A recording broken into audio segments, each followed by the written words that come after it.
There are 4 major data aggregators in the world today, and they are buying our data like you wouldn't believe. Like when you get in a new car today, it weighs you.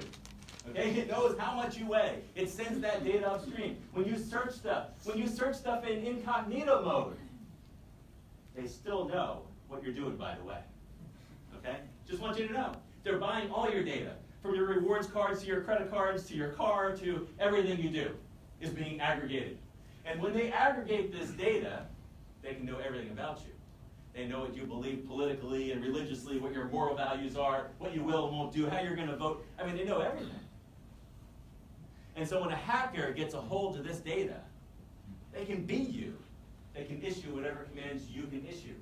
So if you're the president of a company and you can issue all kinds of commands, you can accept loans and whatever it is you want to do, sell the company, fire people, you can do whatever that person can do when you have this data. This is what data aggregation is, but none of the people out there creating this data in your end user world understand this. And so they're sending it out. Now there's one other thing about social media that I think is interesting. The thing that makes this data valuable is it's interesting data. See, Facebook and LinkedIn and Instagram and whoever it is wants you to put the interesting stuff out there, right? Nobody's going to watch pictures of Kim Kardashian if she's fully clothed, okay? They're just not going to. So they want to see the real you in there. And so if you look back at social media, or just looking back at the internet 20 years ago, and maybe you put a blog, I don't know if anybody ever put a blog post out there 20 years, but I remember my first blog post. It's like, oh man, it's got to be correct English-wise, and all the words have to be spelled exactly right, and I don't know if I want to put my name on here, and I definitely want to put a picture that has anything to do with me on it, and is there some way to do this anonymously? Not anymore, right? Today, you and your kids and everybody else is putting naked pictures of themselves on this stuff, and even if you're ugly, you do it. So like, what is safe anymore? And that's the goal of all these people. Let's lower the threshold.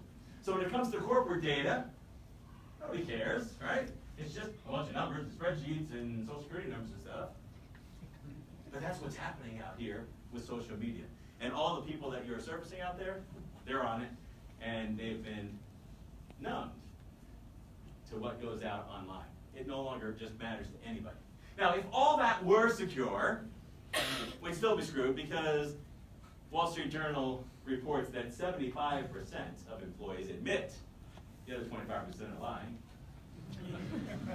that they steal data. I mean, think about it. If you get fired, let go, a better job comes, a promotion gets passed over, people take their data with them. I've been working on something for 20 years, I'm taking it with me.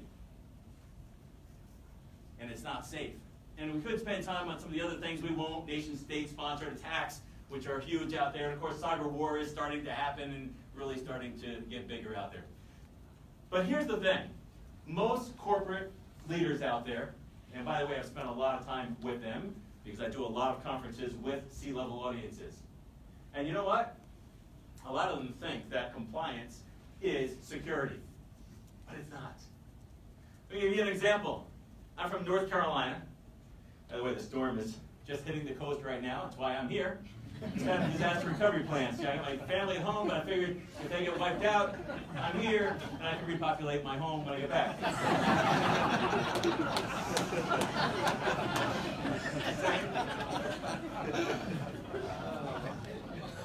But did you know that it is illegal to plow my garden with an elephant in North Carolina? No kidding. Not only that, it is illegal to wash a horse or bathe a horse in my bathtub in North Carolina. Now, why is that? Because one day somebody brought their horse in the house, bathed it, it fell, broke its leg, somebody sued somebody, and then government came along and said, man, we gotta do something about this. Let's create a law, no more bathtub horses. And this is what compliance is. It really is. I mean, I've studied some of these laws, HIPAA laws. Do they really protect the data? No, they don't. It's the law, okay? So your company has to be HIPAA compliant or PCA compliant or GLBA or whatever it is, whatever the latest flavor is, they gotta be. But it's just a bunch of bureaucracy. You see, when somebody hacks into Sony and everybody cries, oh no, we've been hacked by North Korea, although they don't admit it, somebody's gotta do something about it. The government has to do something about it. Well, what can they do about it? Like, they're not going to give Sony the money back. They can't prosecute North Korea, you know, who doesn't admit to doing it anyway. They're not going to bring them to court. There's not going to be a trial. I mean, they really can't do anything about it except impose a few more laws about it. That's what they do. And everybody goes, oh, phew, right, good, there's some more laws in place. Okay, so which costs, you know, money. That's what that is. So encourage your organization to be compliant, and then tell them, now that we're compliant, let's work on security. Like, they're totally different things.